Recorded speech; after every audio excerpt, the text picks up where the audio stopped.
Light as a feather, stiff as a board. Light as a feather, stiff as a board. We are the weirdos, mister. Black as night, erase death from our sight. White as light, mighty hectate make it right. I myself am strange and unusual.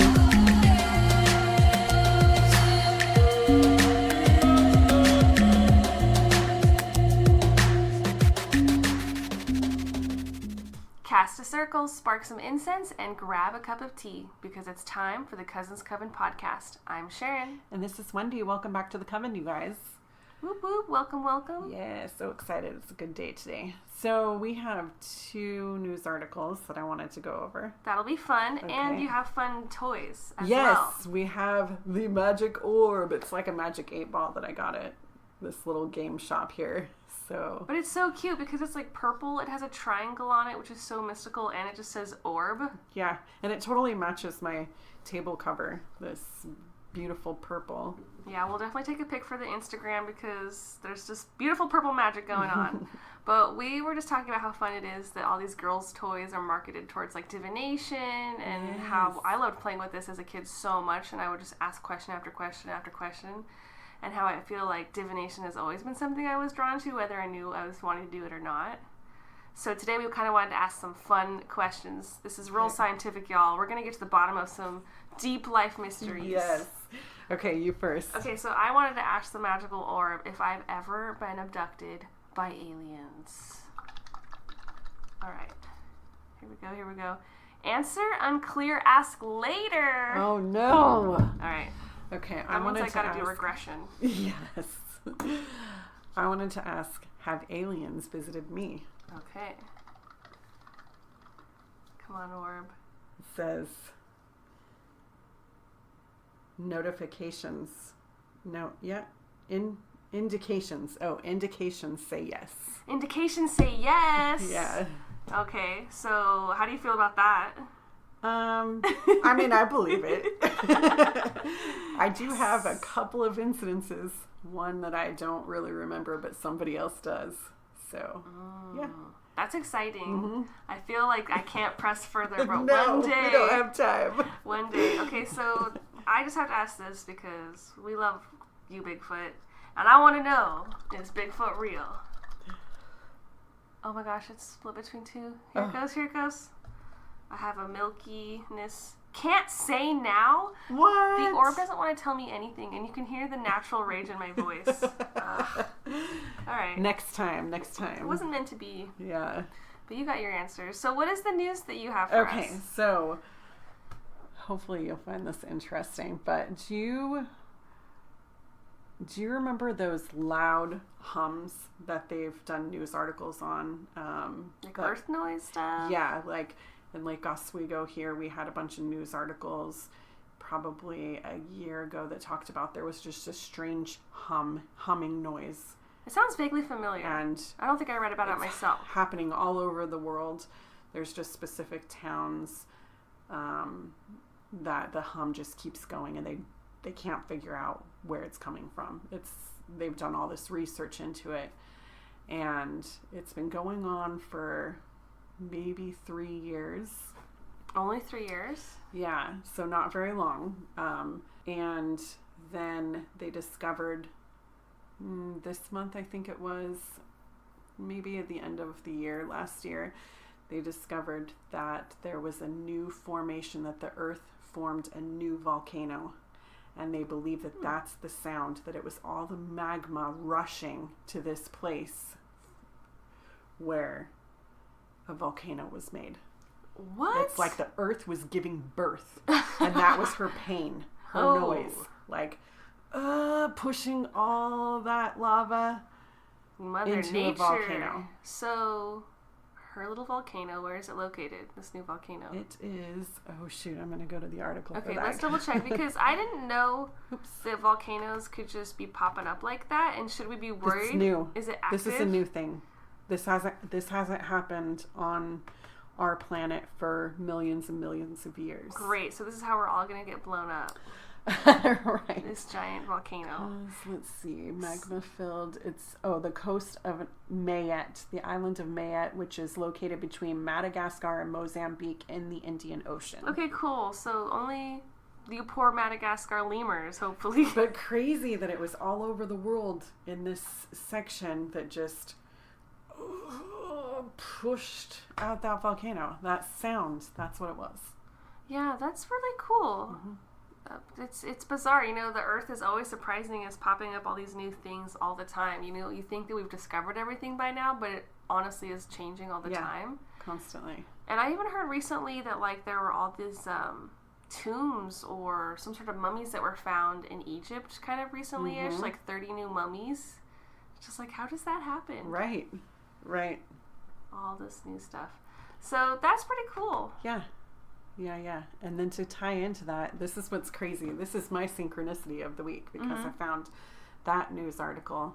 And maybe Google was like, hey, I'm going to push you this news article. But the next article was about fast radio bursts. And do you remember what those are? I've talked about it before, you guys. So that's where in different sections of the universe, there's a specific sound that NASA and these companies that have their big satellites, they're out there and they capture the noise of these sounds and they're trying to figure out, is it alien? Is it this? Is it this? What is what it a are volcano in space? Exactly. That's exactly where this news article went. All right. So basically what it is this one specific part of the sky for however many years, I think it's been for the past 10 years, has been making these sounds like it's communicating somehow. And so they thought, is it aliens? They always thought that it was aliens, but it was coming from this specific galaxy. And this galaxy was giving birth to something. They don't know if it was a black hole, a star, or something. So just like the Earth gave birth to a volcano, at the same time, out in the universe, a galaxy gave birth to a new star or a black hole. So it's always tied into vibrations. Right. But interesting that in two different places that something happened in the same span of time. It's incredible because there's so much we really don't know about space and the oceans and how the world works. Right. And I'm really not a scientist, so me either. Probably all of it could blow my mind. You could tell me things that are like not even new. I'd be like, wow, science. But yeah, I appreciate this knowledge. Good. Yeah. Hopefully it was interesting enough. Yeah. Not too crazy out there. I was like, in my mind, I was like connecting these two incidents that I somehow came across in the same week, so I was trying to find the synchronicity with it. Yeah, it's like Gaia's vagina and then the cosmos vagina just birthing. Yeah, and kind of just like that, we're giving birth right now, kind of in a way, emotionally and spiritually. We've been leveling up in some way. Yeah, we're all changing. But today I'm really excited to talk about our main topic. So we're talking about moon goddesses today. And here at the Coven, we love learning about the gods and goddesses. The similarities throughout different religions and countries is quite astounding. And today we are focusing on moon goddesses. And the moon goddess brings a celestial feminine energy to our lives, just like the cycles of a woman's womb. This gives us an opportunity to do magic, drawing on the moon's energy and likeness to bring our words into reality. And it's important to note that the moon goddess is an important deity in many cultures all around the world, playing a central role in worship, magic, poetry, and storytelling. Yay. So I think with like a lot of these legends that I found out, there's many varied versions of them all. So we just hope that we can do them justice. We're going to dabble and talk about different moon goddesses from around the world. Right. And don't we think that there's a lot of similarities between each story, correct? Yeah, I feel like there's similarities and even differences, so it's kind of fun to dissect it all. And I'm probably going to butcher pronunciation. I'm trying, okay? That's my disclaimer. Doing my best here. But the first moon goddess I want to talk about was Shang-Chi, and this is a moon goddess from China. I also noticed that she could be called Shang-O and Shang-Yi. And she is a Chinese lunar goddess. She represents courage, power, and fertility. And she lives on the moon and is sometimes called the woman on the moon. And there's many varied stories in just Chinese mythology, like I mentioned. One version is that like a king ended up banishing her to the moon as punishment for, you know, a longer drawn out story that was mostly about men, to be honest, and then she just gets banished. There's another thing that plays into a lot of the themes of her stories, that she drank an immortality elixir, and that elixir she was supposed to like share in half, I think, with herself and maybe her partner, but she drank the whole thing and it made her float up to the moon, and so she just ended up being on the moon kind of isolated by herself. And Chang-Shi really felt lonely at first when she was on the moon, but then she befriends this jade rabbit who lives on the moon, and together they make herbal medicine and they make elixirs. Sounds amazing, like the cutest kid story ever.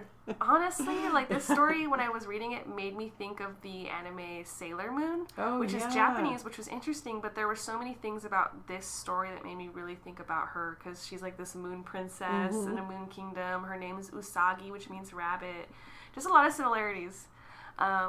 But she is celebrated actually at the Mid-Autumn Harvest Festival, and it's one of the most important celebrations of the year in China. And they do really cute like moon outdoor altars. There's moon cookies, which just sounds so fun and cute. And there's a lot of traditions that women might do on this day. Like they might get together and ask the goddess Chang-Shi to bless them with good fortune for the coming year. And when the moon rises, it's said that women will light incense and offer 13 pastries to Chang-Shi. Wow. So like their little moon cakes, they're shaped like the moon, and this is just kind of like a symbol for the cycles of the woman's life and the cycles of the year. And they'll be lighting candles, bow and pray to her, and then just recite poems in her honor. So there's like a lot of reverence for her during that time of year. They'll see a lot of artwork and posters and banners for her, and like a lot of just happy festivals. And I know that festivals are a big thing in China, and that just sounds super cute.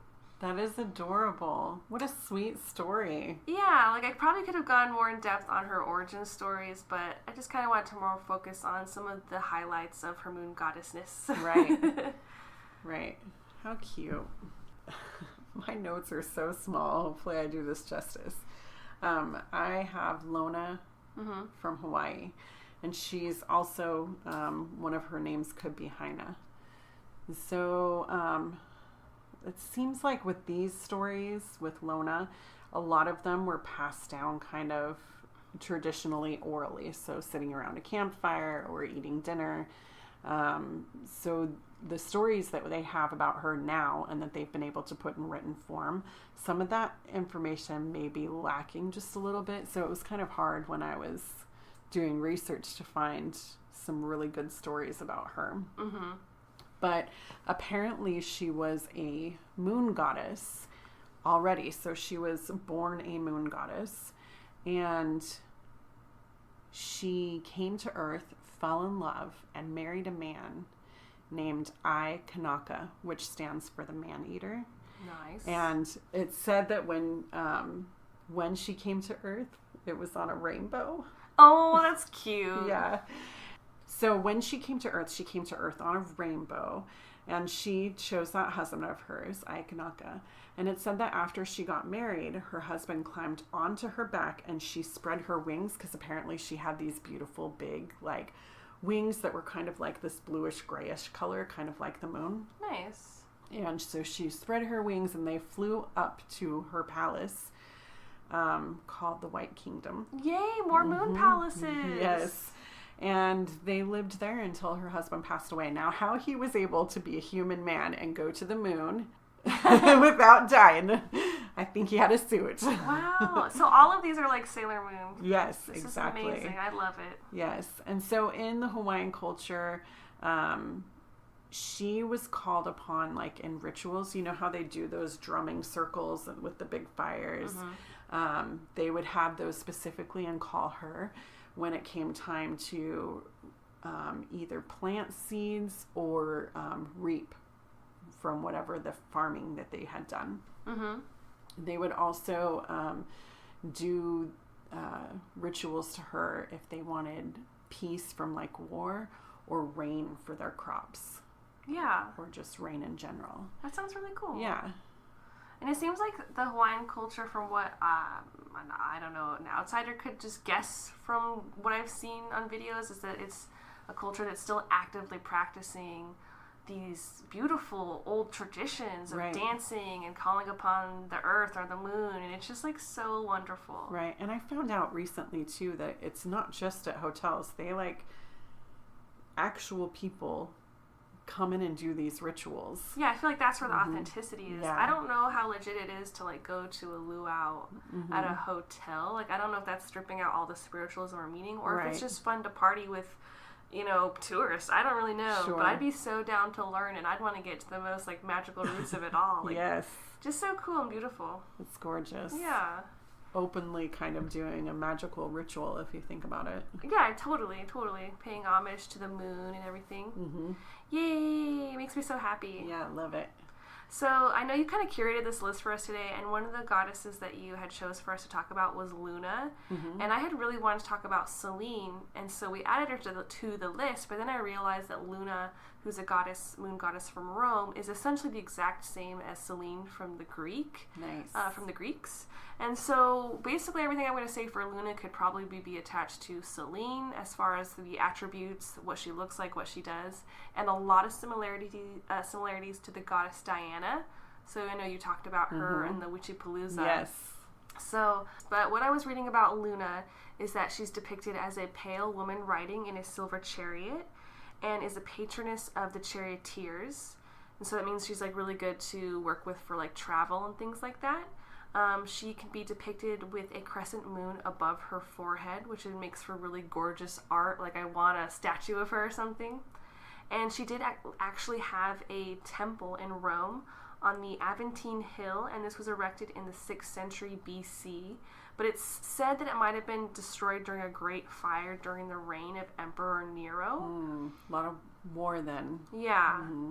And she can be seen as a triple goddess triad with Diana sometimes and Hecate, and sometimes it's a different goddess name. It just kind of depends on where you're looking and what region. And Luna is the goddess in the heavens, Diana is the goddess of the earth, and then Hecate is seen as the goddess of the underworld. So as a triad, they really complement each other. I've seen a painting with all three of them together back to back. I love seeing those like pictures like that, and I always think of Hecate as a part of a threefold, and I love working with her. I love working with Selene, so I feel like this might be where I need to go. Yes. I'm just envisioning this beautiful like stone little three-piece of them all back to back on an altar. Yes, that'd be beautiful. I want a badass goddess statue, but I need some coin. And Luna rules over the cycles of life and the tides of the ocean, and her magical powers include instinct, creativity, luck, femininity, water, of course, and like I mentioned, safety and travel. Nice. So I think those are all really obvious symbols of the moon. I love it. Yeah. That's so great. So I had, next on my list, Mama Quia or Mama Killa, depending on who's reading it, and she is from the Incan mythology. So I found out some of these names may or may not sound familiar to you, mind you, that are coming up here, but I guess her father was Viracocha or Viracocha, and he was the creator god in the Incan mythology. And then she was also the older sister and wife to Inti, the sun god, which I'm going to talk about next week, actually. I'm going to talk about him.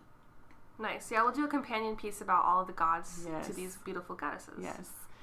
And she was said to have given birth here on Earth, but she was actually a moon goddess. She was born a moon goddess and ended up having 2 children. So she married another god, which was, her brother. So at least a god and a god. That was kind of how they like to have it. I see that in pretty much all these ones, and I'm just like, okay, sister wife. Yeah. So they had 2 kids, Manco Capac, which ended up being the founder of the Incans, and Mama Ocio, she was the fertility goddess. And a lot of times, Mama Quia, she was depicted as a human surrounded by high priestesses while holding a silver disc over her head. So that they have statues of her in gold and silver, and always adorned with like stones and stuff. And In some of the older sculptures too, she will be holding a baby in her arms while meditating, just to kind of show that motherly moon figure. Yeah, and zenness as well. That sounds really, really peaceful to think of, like a calm baby and a mom just zenning out. Exactly. I like that. What's great about her is she was considered to be the goddess of marriage, the defender of women. She obviously governs the menstrual cycle, just like kind of in those old wives' tales and like the moon does. Our wombs are connected to the moon in some way. I have my period every full moon. Exactly. Yeah. Yeah. TMI. She was known to bless the earth with her beauty, and it was said that she gave the world a way to calculate time. So she's the one who created time. That would make sense because Mayans were the ones who made calendars and all that. Mm-hmm. And if you think about it, the rising of the moon, the setting of the moon, and then the beginning of the sun. So between the two, they yin and yanged each other. Mm-hmm. Brother and sister. Right. So I imagine the Incas were really into the astrology and all that. Yes, they were. And legend says that a fox fell deeply in love with Mama Quia. And one day, while she was roaming the earth, she rose into the sky, squeezing him right into her arms. And he became a part of her as they went into space. And this caused the moon to appear as if it was spotted. Because when she leaves Earth, because she is able to roam the earth in the daytime, but at night she rises into the sky. Oh, how cool. I like that idea. Mm-hmm. Yeah. And what else? Oh, you can find a temple of her dedicated to her in Cusco, Peru. That's awesome. That you can visit. Yeah. I know. I definitely want to have a story about a wandering goddess like that, just who comes to the shores. Yeah. It's almost like a mermaid, right? Like this mythical, beautiful goddess deity. Yeah. Which is funny because, I mean, maybe then that's how they saw the rising, they only thought that the moon was there when really it goes to another part of the world, so she couldn't possibly be. That's kind of how they described, I guess, Luna and Selene and Diana, is that like they would be on the chariot going up, riding up to basically do the moon job of making sure everyone could see the moon light up, that kind of thing.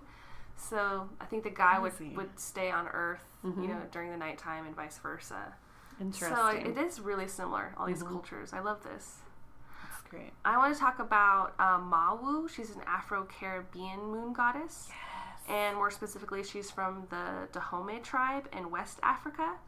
And she's depicted as a wise woman, a Mother Earth creator goddess. She represents joy and fertility, creativity, and motherhood. And she created and molded the first humans out of clay. So she's actually like a female creator. Nice. And she gave everyone their souls, empowering these clays. And she is also embodied and worshipped as a moon goddess, on top of just being the creator of everything. So, like ancient African cultures, they really revered the moon. Up at night, they'd look up at it in its beauty, and it was the night that kind of brought the cooler temperature to soothe the hot world. Oh, yeah. So everyone had a lot of appreciation for the moon, of course. And Mawu's partner was the sun god Lisa, and this was another one that was like a brother and her partner. Or sister. Oh, yeah. So sorry, she's the sister, that's her brother. But so sometimes they're separate entities, and other times Mawu is seen as this androgynous, or she's seen as a hermaphroditic deity, and they're combined as Mawu Lisa. Interesting. I kind of like that. It makes me think of like fusion and them coming together. And so there's just this combo of man, woman, sun, and moon, all powerful creator. And Mawu's themes, I think I've already mentioned, was creativity, also universal law, passion, abundance, giving birth, and giving people inspiration for projects and things like that, planting new seeds. I love it. Yeah, I think she's kind of a big deal. It sounds really awesome that she was the creator of everything. So go Mawu. Nice. I love that so much. So my next one is Dewi Rati from Indonesia. And a lot of times you'll see in the Indonesian culture that they also have Chandra, but Chandra was basically a male. Yeah, I've heard of him. Yeah, and so a lot of times, sometimes you'll see a feminine one and a male one, but mostly he was a male. So I was like, well, we're talking about goddesses, so I got to find a goddess. So I found Dewi Rati, and It's said their culture says that she is very beautiful, very graceful. She's the goddess of moon and love, and she's linked to lunar eclipses specifically. Mm-hmm. And so I loved that. I was like, sweet lunar eclipse, loving this. Yeah. It is said that a demon named Kala Rao stole some of the elixir of immortality that Dewi Rati kept in a jar, like in her home. Mm-hmm. And he came in and he's like taking some of it. And so Vishnu tells her that he did that and that she needs to find him and cut off his head so that he doesn't gain that immortality, because only gods can become immortal. Gotcha. I like this. Yes.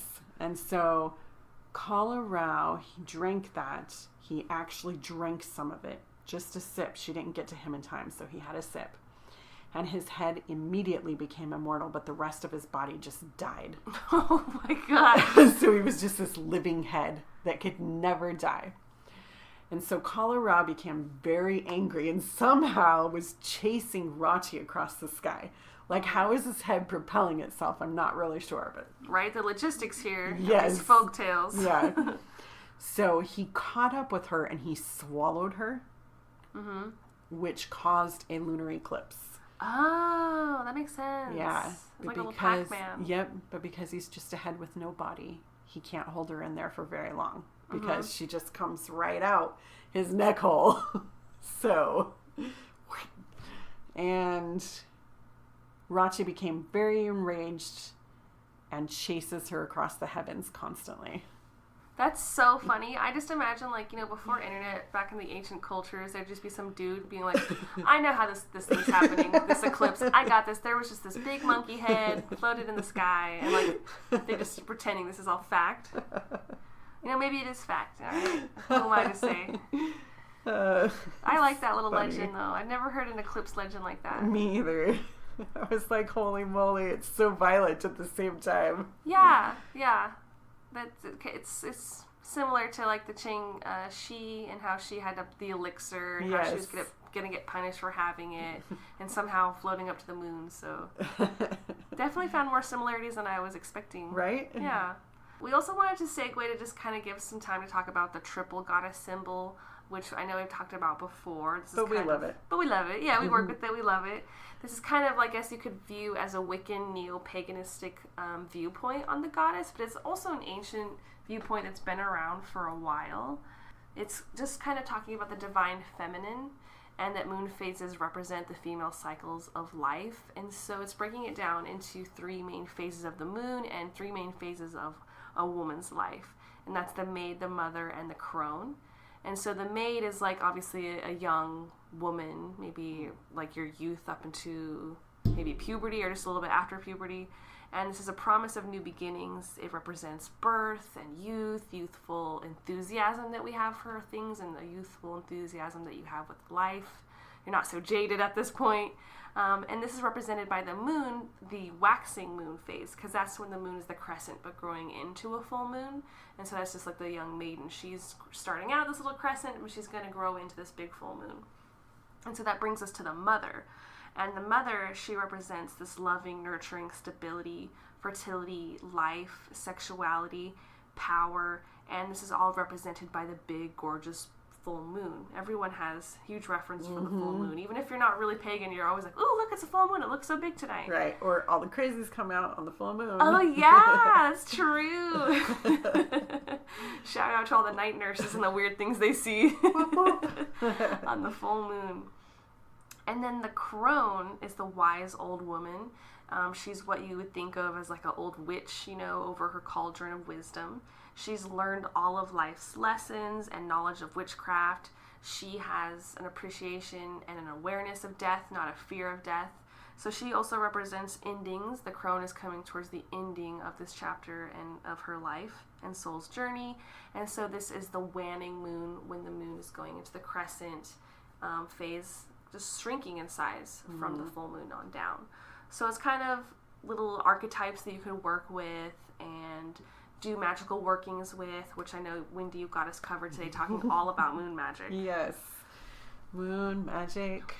Gotta love it. So the moon, as we know, is very loving, motherly. It's this feminine strength and very strong. So provides us with light in the dark, physically and emotionally, if you think about it, because sometimes we just really depend on that moon. You know, if we're down, I don't know about you, but I like to go out and just kind of sit and watch it. I'm in awe of it. It's just beautiful. And honestly, when you said emotionally, it made me think of what you taught us about the moon tarot card and how, like, if you're in a dark place, the moon can kind of shine a light on that darkness to expose it, so that you have no choice but to deal with it and learn and grow from it. Exactly. And the moon kind of, it uses its graciousness at the right times, and that allows us to have a wonderful magical experience. Mm-hmm. And so I did find out that waxing would be for growth and waning would be for decay. So when you're doing magic, you want to do it, you know, on specific times, because your magic will be stronger. Yeah, this is just another one of correspondence that you could use and really amplify your magic. Right, exactly. So a lot of times people will use the full moon for cleansing and for magic in the moment. So, you know, cleanse your objects. I do this constantly, actually, several times.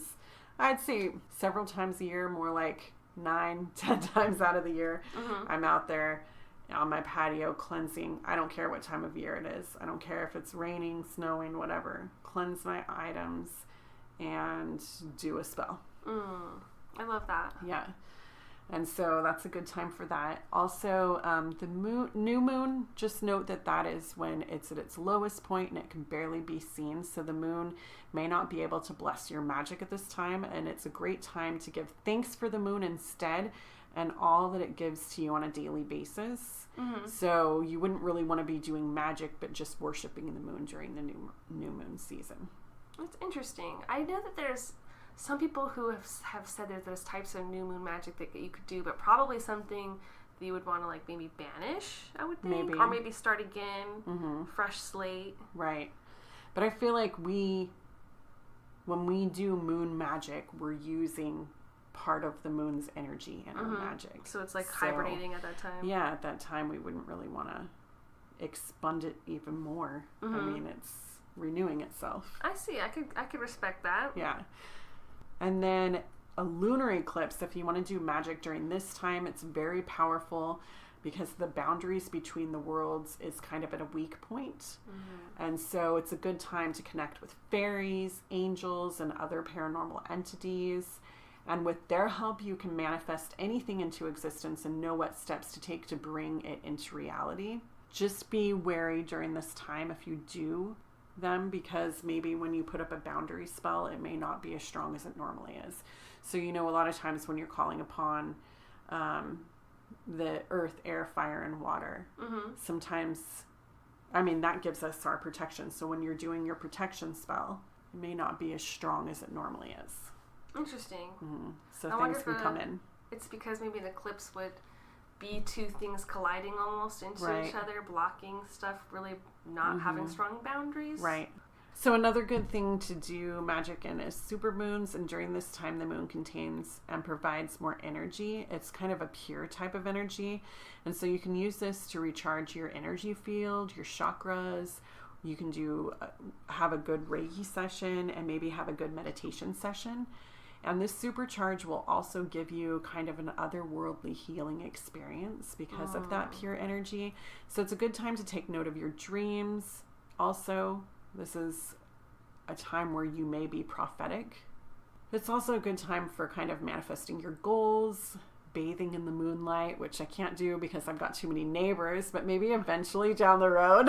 You just can't do it skyclad. I guess so. Also cleansing your stones. You can do mass amounts of stones. Yeah, I like to put stuff on the windowsill. Yeah. Heal your emotions by working on past life work or current repressed memories. Oh shit, that's on our to-do list. Yes.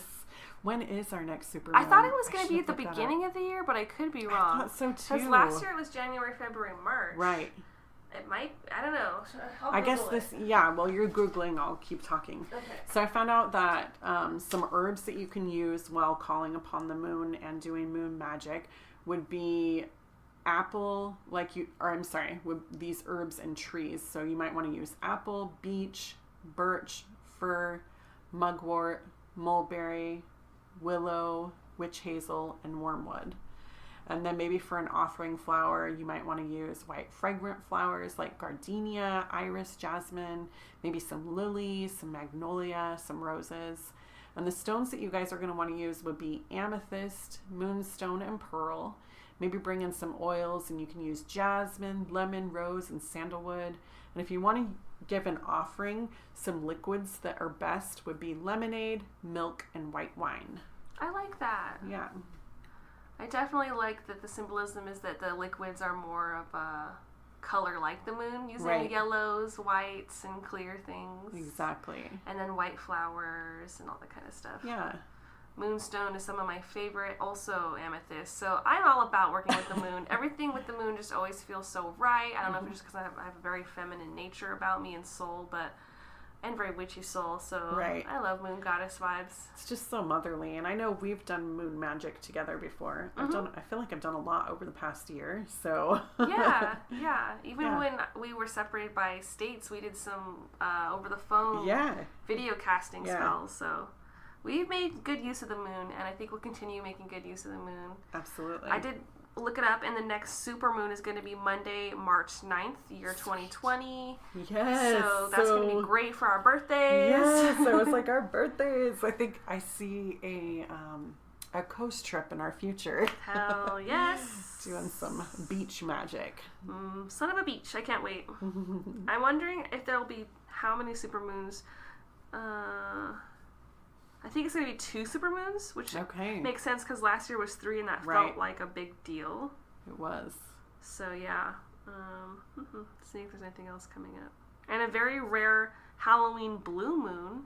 Oh, interesting. I guess that doesn't happen around Halloween. Interesting. Yeah. So I love moon magic. Me too. Yeah. That's about all I have. Yeah. So what are some things that you love to do? I mean, what do you love to do with the moon? What do you love to call upon our beautiful feminine counterpart? I think my favorite thing is to do that whole ritual of like calling down the moon, where you really work with the moon. If you can do it and actually see the moon, that's great. I've had some great backyard moon magic with my sister, where we just like viewed it and watched it go over us and had a great circle. I've had lots of circles with my good friends in Texas, and like it's just always a great time to bring women together. I've even found that women in the yoga community who may not identify as witches love to gather around the full moon reading tarot cards.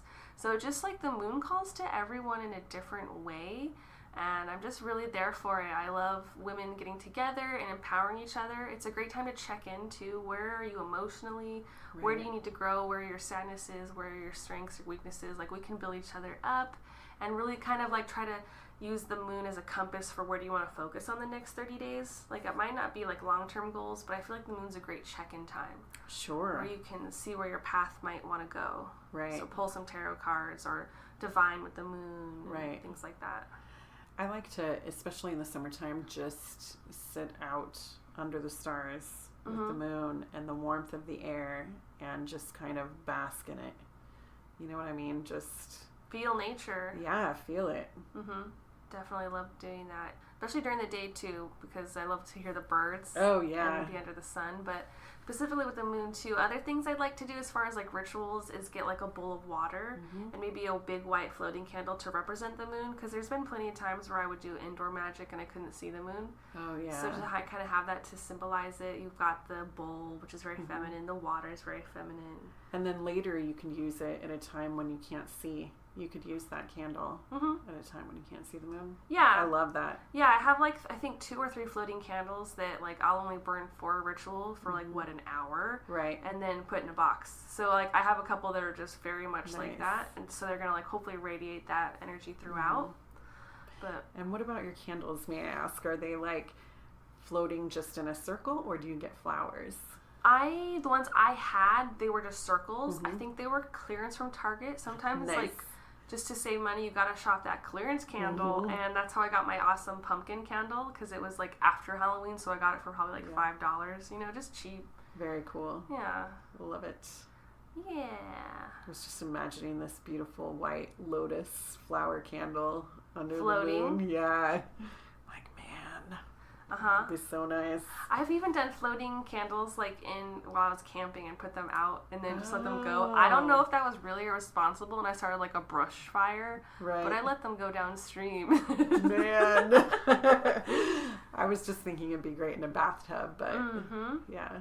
I've never bathed with floating candles, but I see it happening now. Right? Because people do that, but Yeah. that does seem dangerous. Right? I'm like, If you're just trying to my get your hair's zen so- on. Right. My hair's so long, I'd be afraid that it'd be like, catch on fire. Singe your legs and your nips. Like, Yeah.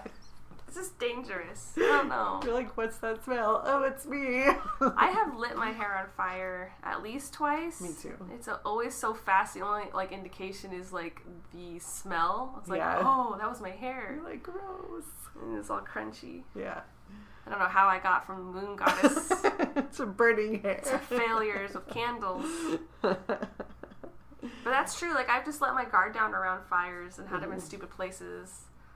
Like, Yeah. I would always hang out with my sister in the bathroom when we got ready together, and we'd have a candle on the back of the toilet, and I was just like, da-da-da-da-da-da, and I, like, lean back into it. Oh my gosh. It's horrible. I remember I used to have really, really, really long hair, like down to my butt almost, and being like over a candle, just kind of doing some, well, at the time I didn't know what I was doing, but I was really divining with the candle, and my hair just like coming down, and I'm like, ah! Oh, no. Just catching on fire, and like, I had to give myself bangs. That's how bad it was. I just emitted some dirt right there. That's embarrassing. That must have meant you had some, like, flammable something in your hair. Yeah. Some product. It's so bad. Yeah, so we're only talking from experience. Maybe we've been burned by candles before. Yeah. I've even like done circles of meditation where I wanted to astral project, and then I realized you shouldn't sleep in a circle of candles. Oh, you should not. Because you could just like knock it over. Or your cat just comes over like, burns his little butthole. What? This is what happens. We had cocoa with marshmallows. Oh, So. I love it. So sorry, you guys. Okay, reminiscing. But moon magic's great. Be careful with your candles. Yeah. I'm sure we're not the only ones who've had candle fails. No. I guess I have danced under the moonlight before in the summertime. Fully clothed, though. I was waiting. It's like, I'm just going to let her hang there to tell me more details. No more? I just remember it was really hot this one summer. It was like 11 o'clock at night and still 95 degrees. So imagine that in Salem. Yeah, that never happens. So when Yeah. it's close to the hundreds, we're like, oh my god. We don't have AC is probably what it is. Yeah, I don't have AC. No house does, I don't think, here. Yeah, exactly. And so we're out. I'm like, oh my god, it's a full moon. I'm going outside, literally in bra and underwear. Don't care what the neighbors think. And just dancing. Yeah. Or having the sprinklers on and going through the water at the same Aww, time. that's so cute. Yeah. That's got to be a tradition that women have been doing for centuries. Probably. I remember doing it as a child, too. So, Having fun in the moonlight. yeah. Dancing in the moonlight. I love it. I hope we got some EVPs in this episode. You guys, we've been getting some EVPs in our episodes. I don't know if you guys have heard them, but if you have, let us know if you've heard something and maybe about what time stamp it might have. Yeah, I'm thinking about eventually having some sort of place where we can go to like list all the EVPs that we get, and so that you guys, if you're interested, you could go to review them. But it's kind of ridiculous because it's happening when I'm editing. I'm by myself. I get freaked out because this third voice will come in whilst we're talking. I know we talked about that before, but it's like always while one of us is talking, so you can't quite make it out. But it always seems like it gets really into our magical talking, or when we use verbiage about gods and goddesses or this or that, like it'll start talking. Right. So I'm really hoping that they were here today because this was a lot of good goddess talk. Yeah. So we're not going crazy, right? I hope not. There's voices in the podcast. No, we've got about 10 saved almost. Right? Yeah. Ever since we got together, we've been getting more. It's intense. It's like our witch energy is, it's like just a beacon. Right? And since Agatha, too, because now it's kind of given us this idea, oh, we have this doll that's here we want the ghost to interact with. So maybe we've been inviting them more into the process. Right. And so it's kind of paying off. I'm just roaming around your house in the middle of the day, knocking stuff over. Have you had any other incidences? Not really. Okay. I mean, I was sick this past week, so I don't... You weren't really tuning into Yeah, that. there was one day, I guess, that I kept hearing somebody walking around, like, shuffling upstairs. And I was like, maybe one of the kids is home, and I just didn't know it. And my dog was, like, looking up there, like, who's up there? And so I called. Nobody answered. Texted my kids. I mean, here? Yeah, I went upstairs and looked, and... So for you, that's the huge. That's why you're Yeah, like, that's not a normal- really. I just heard the normal footsteps that aren't here. It's either that or I'll hear... Yeah, it's either footsteps, shuffling, voices. And this week, oh yeah, it was voices and shuffling. That's right. Because I was like, who's talking up there? Who could possibly be talking upstairs? You heard the voices? Ooh, it's not freaky? No, I just thought it sounded like noise, you know? Like maybe people talking to each other. Wow. Ooh. And it's not summer, so my windows aren't open, and my walls are pretty soundproof. So can't hear voices outside. Any ghosts want to say anything now? I'm hungry. Feed me. They want more offerings? Yeah. All right. Well, we tried. Yeah. I guess we'll go ahead and wrap it up for now, guys. Thank you for listening, and you can join us next Wednesday for another episode. And in the meantime, you can find us over on our socials, Twitter, Facebook, Instagram, at Cousins Coven. And you can check out our blog, cousinscoven.home.blog, where you can find witchy words of wisdom, spells, and all of our archive podcast episodes from Season 1. And send in any research ideas if you have witchy questions, any fan mail, or you just want to share your paranormal experiences into cousinscoven2@gmail.com. We love to hear from you guys, so please like, subscribe, and share with all of your witchy and weirdo friends. And may you find happiness in your heart, love for yourself, and joy in each other. Blessings to all.